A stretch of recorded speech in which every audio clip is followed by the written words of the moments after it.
과거에 제가 우리 그 노예에 있는 목사님들하고 일본 선교를 아주 짧게 간 적이 있습니다. 2박 3일 정도 갔는데 패키지로 갔습니다. 일본이라고 해봤자 대마도로 갔습니다. 대마도 갔는데 일본에서는 사실 복음 전하기가 굉장히 쉽지가 않은데 우리가 믿음을 가지고 우리 땅 밟기를 갑시다 해갖고 대마도를 갔습니다. 그런데 배하고 그 다음에 숙소하고 음식 그리고 그 안에서 움직이는 모든 차, 자동차 이런 모든 것들이 패키지로 묶여져 있어가지고 굉장히 좀 가격이 저렴하게 그래서 그곳에서 한국인이 운영하는 숙소였는데 함께 기도하면서 대마도를 위해서 기도하고 온 것이 기억이 납니다. 여러분 우리 인생 가운데에 동전이 양면처럼 정말 그 고난과 위로가 짝이 잘 안 맞는 것 같은데 패키지입니다. 늘 항상 묶여져 있습니다.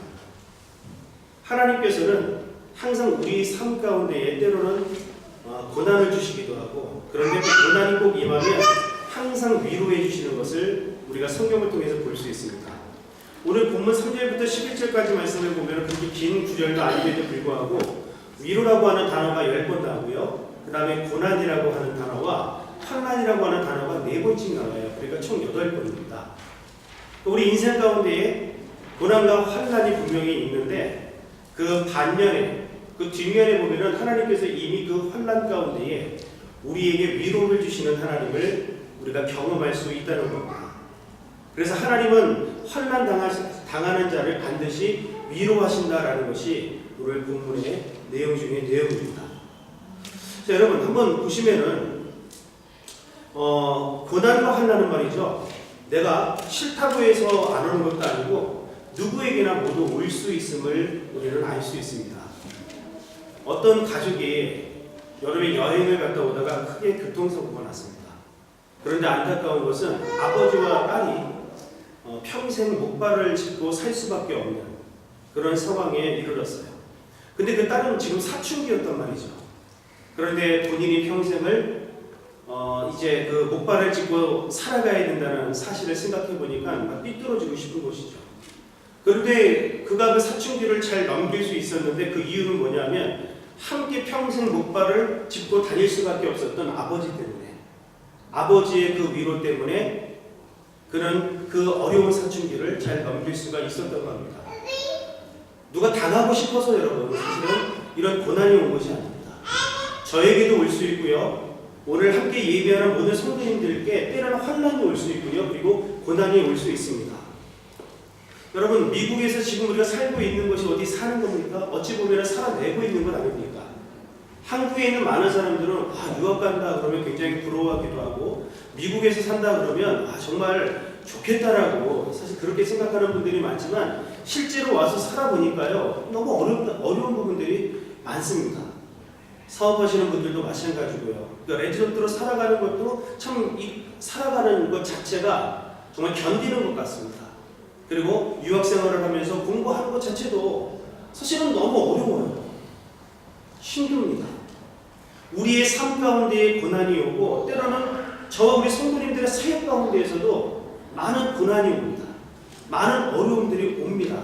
어쩌면 저에게도 그런 사역의 어려움이 올 수 있고 오늘 여기 함께 예배하는 성도님들 가운데에서도 주의 일임에도 불구하고 오히려 그 일 때문에 우리가 여러 가지 힘듦을 경험할 수가 있다는 거죠. 오늘 이 고린도후서는 사도 바울이 고린도 교회에 두 번째 보낸 편지인데요. 이 내용을 자세히 보게 되어지면은 사도 바울의 고난이 굉장히 묻어 있음을 볼 수 있습니다. 고린도 교회는 사실 문제가 많았던 교회입니다. 파당을 지었던 교회이고 음행이 있었던 교회입니다. 그리고 은사 때문에도 여러 가지 문제점들이 있었던 교회입니다. 그런데 이 고린도 교회는 사도 바울이 2차 세계 선교 여행 때 교회를 개척한 교회입니다. 그렇게 교회를 개척했음에도 불구하고 어떤 어려움이 있었냐면 사도권을 그들이 인정하지 않았습니다. 여러분 사도 바울이 어떤 사람입니까? 사도 바울은 성경의 절반을 기록한 사람입니다.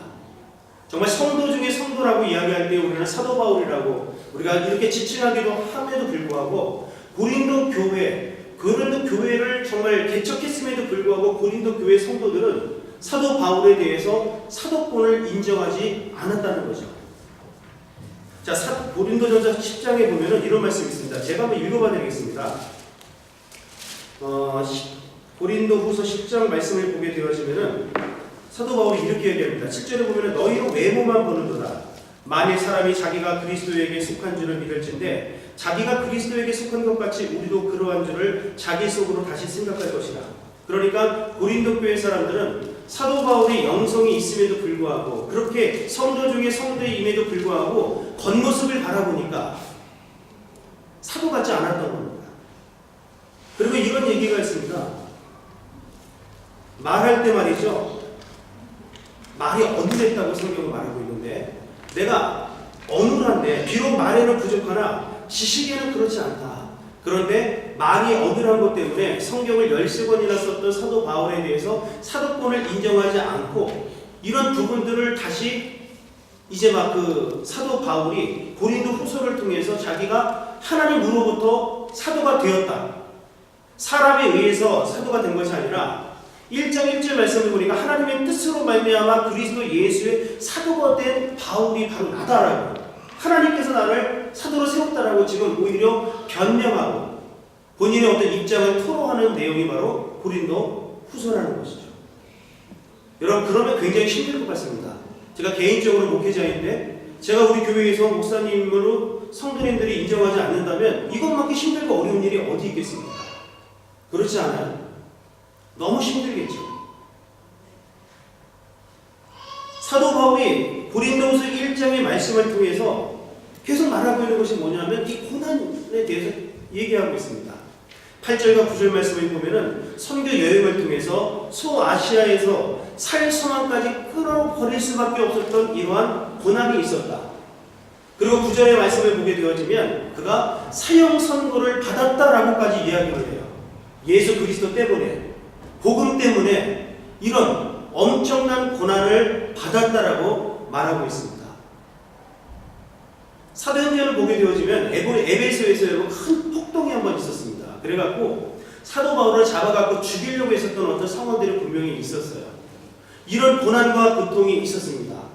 그리고 같은 유대인인데 유대인들이 그 동족들이 자기를 죽이려고 엄청나게 계획을 세웠던 적도 있고 가는 곳마다 이방인들이 사도 바울을 죽이려고 했었던 그래서 이 고난과 그리고 이 환난이 얼마나 많았는지라는 것들을 지금 이야기하고 있어요.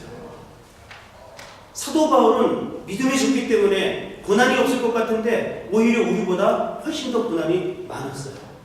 이런 모습들을 보면서 사실은 우리가 위로를 받는 겁니다. 아, 내가 받고 있는 이 고난, 내가 받고 있는 환난이 정말 가장 힘들고 가장 어려운 것 같은데 사도 바울 선생님은 오히려 나보다 더 엄청난 고난을 당했구나라고 하는 모습들을 바라보면서 우리가 위로를 받게 되는 것이죠. 여러분, 저와 우리 성도님들은 늘 고난 앞에 서 있습니다. 그런데 시편 기자는 시편 119편 71절 말씀을 통해서 고난당한 것이 내게 유익이라고 말하고 있습니다. 고난을 당하고 있는데 어떻게 유익이라고 할 수 있을까? 원어를 보게 되어지면 고난을 당하는 것이 나에게 선한 것이다 라고까지 이야기를 하고 있습니다. 근데 그게 맞아요. 여러분, 환난이라고 하는 뜻이 뭐냐면 압력 이런 뜻이 있거든요. 오늘을 보게 되어지면 배에 짐을 너무 많이 푸는 거예요. 너무 많이 실어서 그 무게를 견디지 못하고 배가 세월호처럼 잠기는 것을 환난이라고 우리가 표현할 수 있습니다. 위아래에서 압력이 가해져서 부서지는 어떤 상황들이 뭐냐면 환난인 겁니다. 그러니까 저 우리 성도님들 인생 가운데 이런 환난을 지금 당하고 있단 말이죠. 위아래에서 우리를 막 짓누르는데 부서질 것 같은 환난이 우리 가운데 있다는 거죠. 고난은 무엇입니까? 억누르다 이런 뜻이 있습니다. 그런 억누름들이 오늘날 저와 우리 성도님들에게 있을 수밖에 없는데 시편 기자는 그 고난이 나에게 유익이다라고 말하고 있다는 것이죠. 왜일까요? 씨 뿌리기는 여러분 비유를 보게 되어지시면 이 네 가지 같이 나오잖아요. 길가밭이 나오고 돌밭이 나오고 가시떨기밭이 나오고 옥토가 나옵니다. 그런데 두 종류를 우리가 가릴 수가 있습니다. 길가밭하고 돌밭하고 가시떨기밭은 사람의 손이 닿지 않는 그대로의 땅인 거예요. 그런데 이 옥토는 어떻습니까? 이 옥토는 좋은 땅은 일구어진 땅입니다. 그 흙을요 막 뒤집어 엎어버린 땅이 바로 옥토였던 겁니다. 곡괭이를 가지고 삽을 가지고 호미를 가지고 쟁기를 가지고 그 땅을 막 깨고 부수고 갈아엎는 과정 가운데에 그 거친 땅이 바뀌어지는 어떤 모습이 바로 옥토로 바뀌어지는 거예요. 땅 입장에서 보면 얼마나 괴롭습니까? 길가나 돌밭이나 가시떨기로 지나가다가 그냥 농부가 휙 던지면 되는 거거든요. 그러다가 잘하려면 잘하고 아니면 아닌 건데 이 옥토가 되기 위해서는 농부가 쟁기를 가지고 곡괭이를 가지고 삽을 가지고 막 후려 파야 된단 말이죠. 그리고 막 뒤집어 따야 되는 거예요. 그러니까 땅의 입장에서는 엄청난 고난과 고통이 틀림이 없는데 30배, 60배, 100배의 결실을 맺는 땅은 바로 곡괭이를 가지고 삽을 가지고 쟁기로 가지고 그 땅을 갈아 엎어 고난과 고통을 가한 그 땅에 열매를 맺을 수 있다고 성경은 말합니다. 잘 생각해 보십시오. 고통을 통해서 우리가 깨닫게 되는 것이 무엇입니까? 고통을 통해서 우리는 겸손해집니다. 고통을 통해서 고난을 통해서 우리는 죄에서 돌이킬 수 있습니다. 요나가 바다에 떨어져서 큰 물고기 뱃속에 있을 때 그는 비로소 하나님을 찾게 되어지고 회개하면서 돌이키는 모습을 우리가 볼 수 있지 않아요? 위에서 아래로 우리를 막 억누르면서 저와 우리 성도님들은 하나님께로 돌아올 수 있다는 거죠. 그러니 은혜인 거예요. 믿음이 회복될 수 있습니다. 하나님의 말씀이 하나도 들리지 않는데 성경 구절도 하나도 들리지 않는데 어떤 사람이 사랑하는 아들이 글쎄 암에 걸린 겁니다. 그래서 병원에 가서 암이라는 사실을 알고 나서 정말 울고 싶어서 병원 안에 있는 교회에 딱 들어간 거예요. 그런데 그 앞에 어떤 성경 구절이 써 있었냐면 이사야 41장 10절 말씀이 있었던 겁니다. 두려워하지 말라 내가 너와 함께하느니라. 놀라지 말라 나는 내 하나님이 되느니라. 내가 너를 굳세게 하리라. 참으로 내가 의로운 오른손으로 너를 붙들어 주리라. 여태까지 그 말씀을 늘 보았지만 들리지 않았고 보이지 않았지만 그 상황 가운데 내 사랑하는 아들이 암에 걸려서 하나님 살려주십시오 이런 고통 속에 있었을 때에는 그 말씀이 비로소 들리더라라는 것이죠. 여러분 고난을 통해서 우리는 믿음이 회복될 수가 있는 것입니다. 그리고 고난을 통해서 우리는 하나님을 의지할 수 있다고 오늘 본문은 말씀하고 있습니다. 오늘 본문 1장 8절 말씀을 보면은 아시아에서 당한 환난에 대해서 잠시 말하고 있습니다.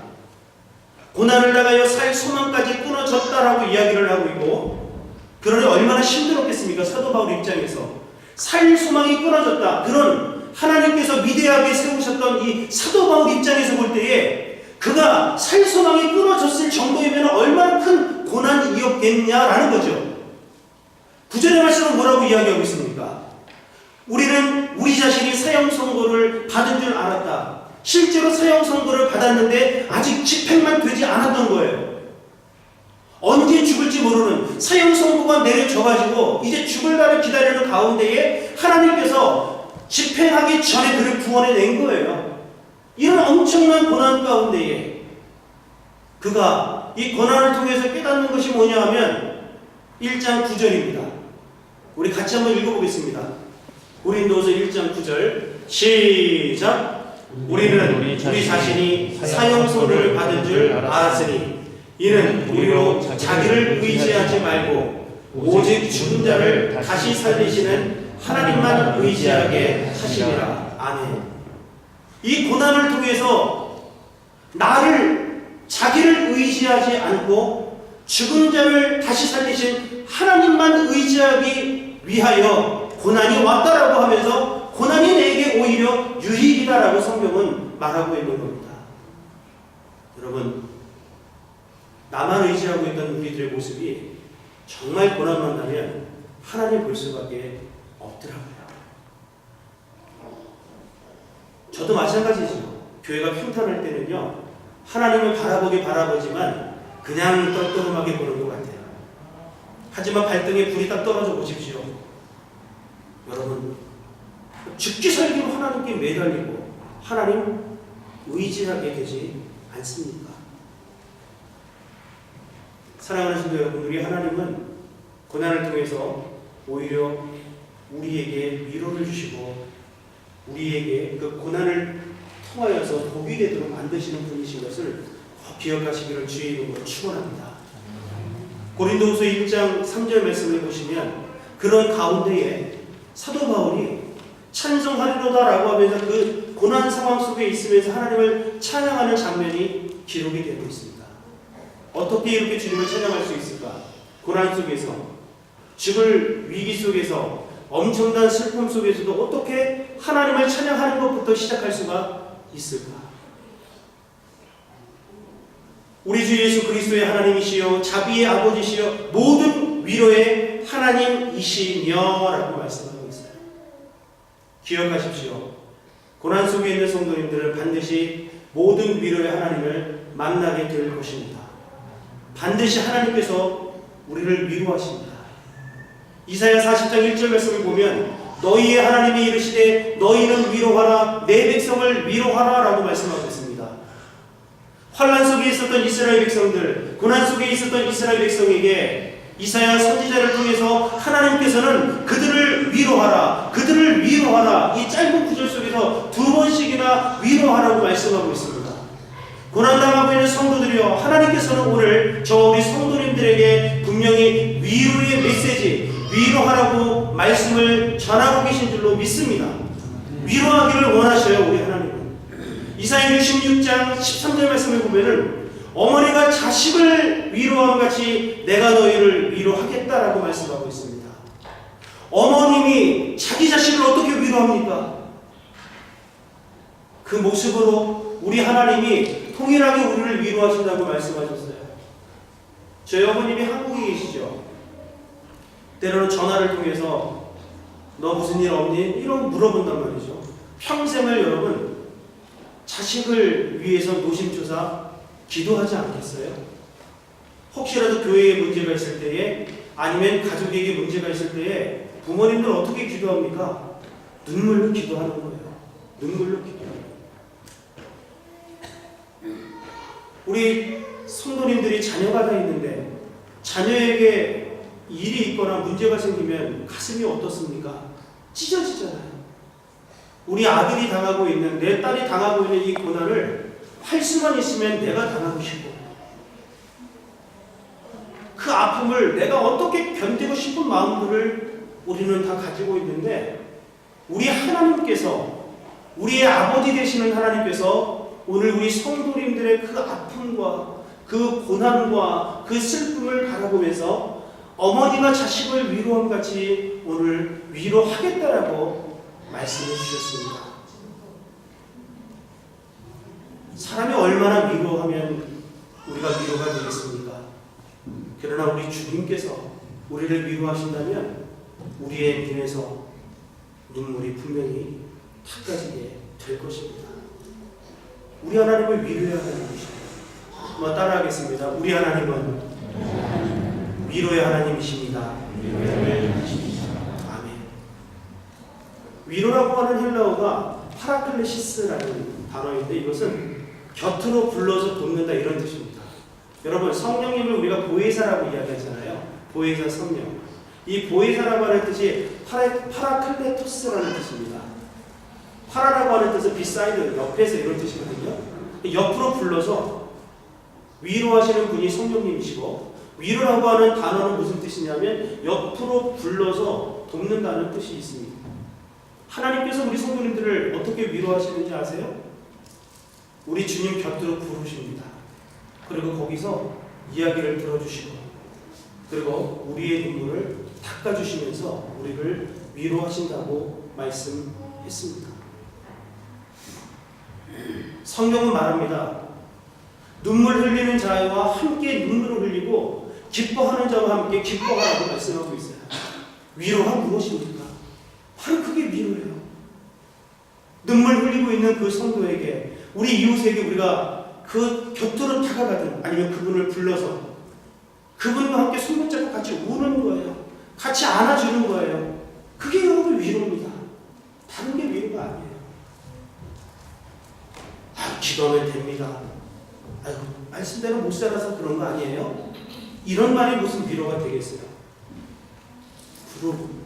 옆으로 불러서 그분과 함께 울고 그분과 함께 여러분 웃는 거, 그게 바로 위로인 거예요. 이번에 신방을 통해서 저는 하나님의 위로를 오히려 경험합니다. 맞다고 이야기하잖아요. 근데 맞아요. 제가 늘 어떤 생각들을 가지고 있습니다. 목회자는 뭔가 좀 줘야 되지 않는가라는 생각들을 가지고 산단 말이죠. 하지만 이번 신방은 그렇지 않아요. 가는 가정마다 오히려 그냥 저를 곁으로 불러서 함께 이야기하고 함께 음식을 나누면서 이게 위로가 되더라고요. 우리 언더애들 4명, 다른 분들도 다 위로가 되었지만 이 4명 친구들에게 제가 신방을 갔는데 이 친구들이 잡채를 만들었어요. 무섭이가 가는 윤수가 김치찌개를 만들었어요. 그러면서 저한테 다가와서 하는 얘기가 이렇습니다. 우석이가요, 말도 잘 안 하잖아요. 저님, 잡채 제가 만들었어요.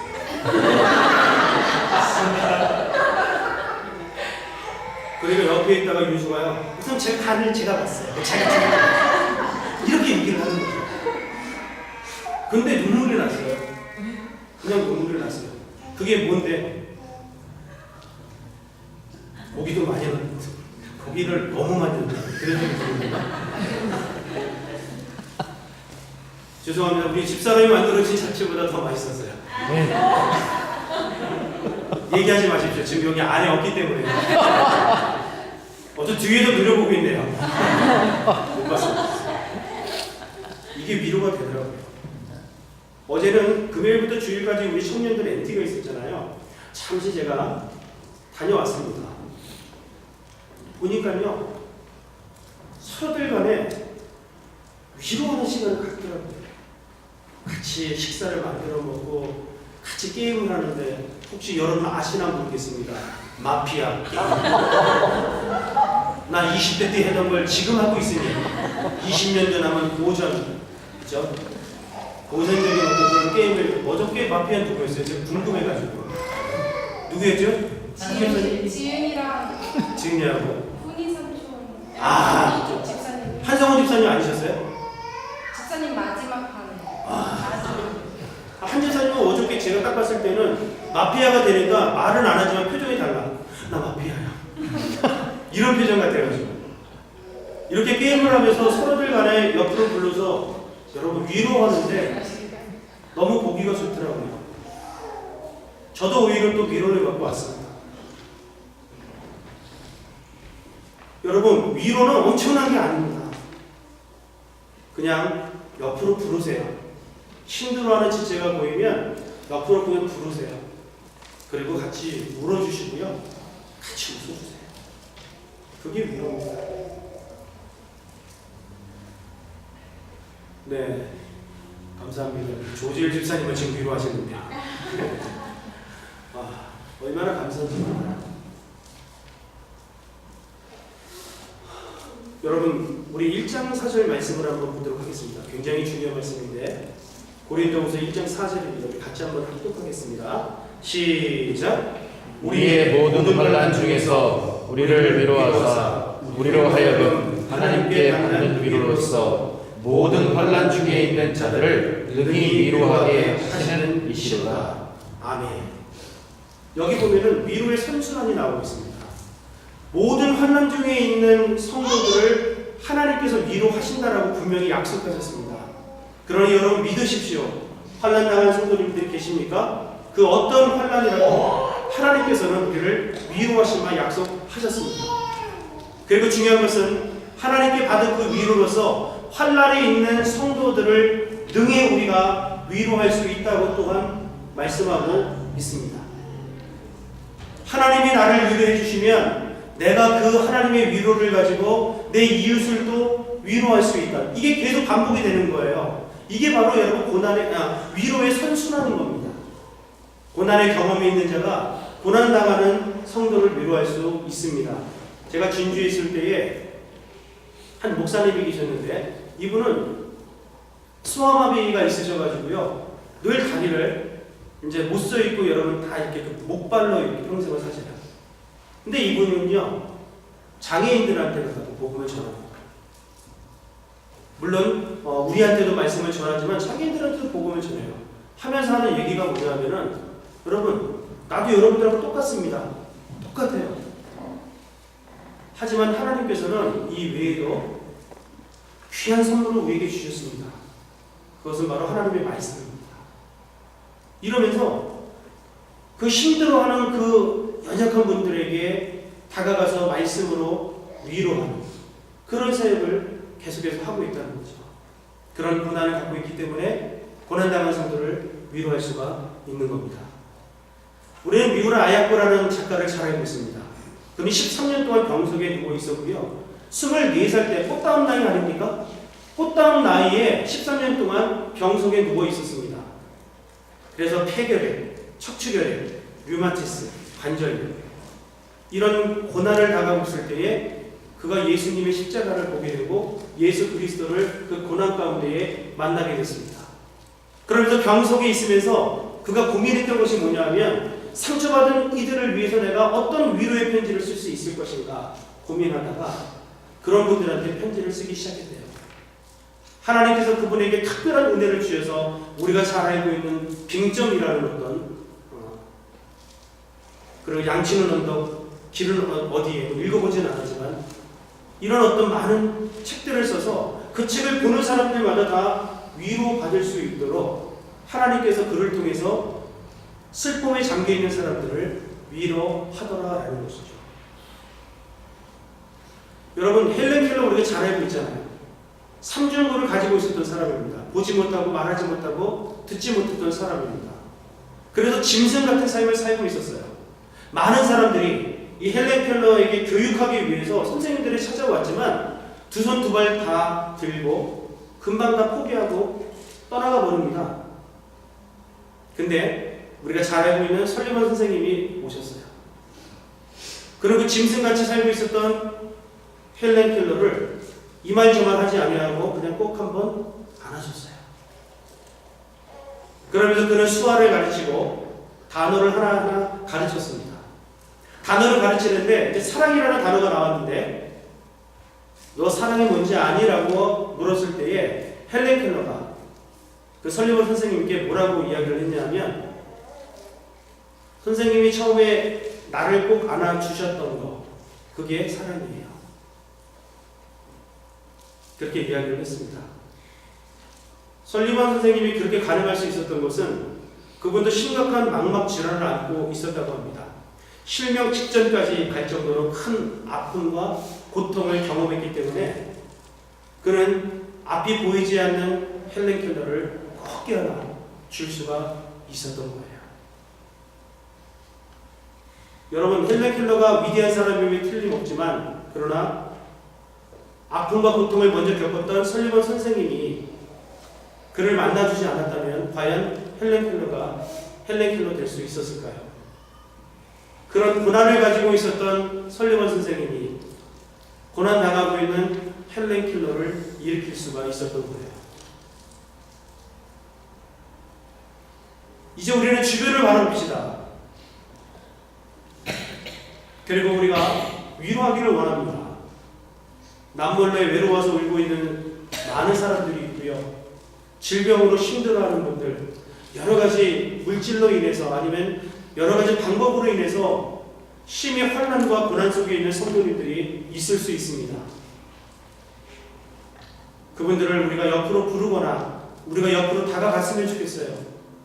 그리고 그들의 손을 꼭 한번 안아주시고 그들을 위해서 눈물로 기도해 주십시다. 분명히 하나님께서 위로의 근원 되신 하나님께서 예수 그리스도라고 하는 통로를 통해서 그들의 눈물을 닦아주시고 그들을 분명히 위로해 주실 줄로 믿습니다.